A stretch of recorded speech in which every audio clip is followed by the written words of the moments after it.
Panginoon, pakilain ang kanyang ngalan. Purihin siya ang hika at papurihan magkakailanman.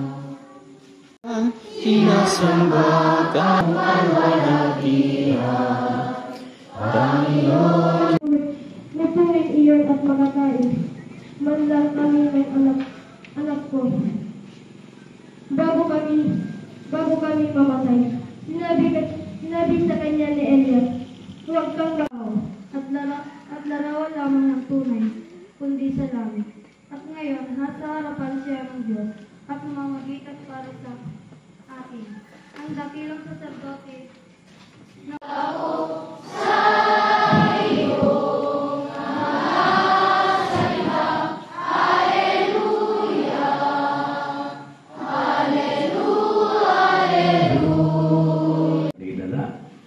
Yan namang isang balong babae sa atin ang mabuting balita, sabi sa atin siya'y importante ang Diyos at siyang iyong pagkitiwalaan at lahat ng meron ka gagamitin mo ayon sa isipan niya, ayon sa katuwiran ng Diyos.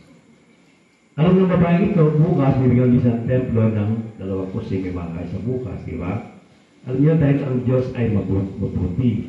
Pero alam niya, ibigay niya man sa Diyos at gawain ng Diyos, makakatindi sa mabuti. So, yun ang isang pag-iisipan natin. Tayo bang mga naniniwala sa Diyos? Talaga bang siya yung pinaka-importante? Wala tayong binireserva para sa ating sarili na gawin namin para sa gusto ng Diyos. Para ng Diyos na sumubaybay sa atin at bumuhay sa atin. Yun po yung mahalaga. Ang Espiritu ng banal ng mga kaloob na ito upang para sa aming maging katawanan.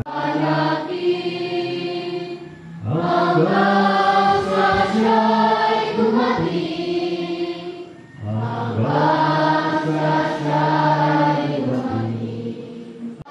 From the side of Christ, touch me,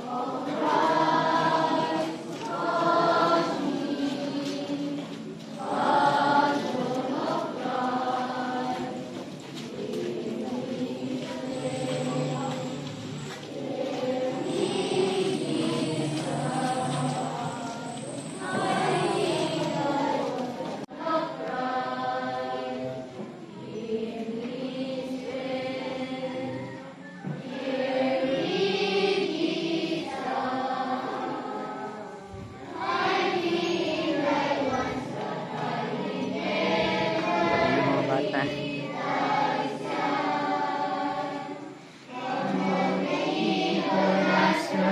me, defend me, and when the fall of death arrives, bring me comfortably, that I may praise Thee with Thy strength forever.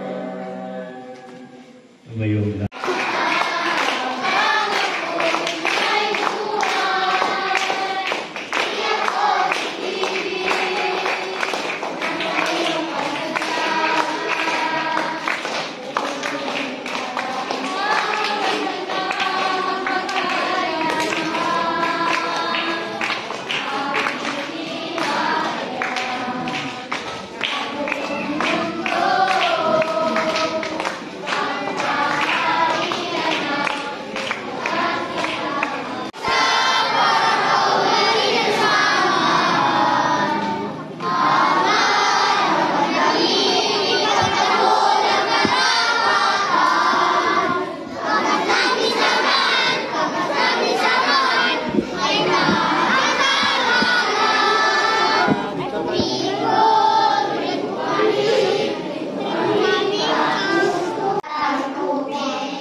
No.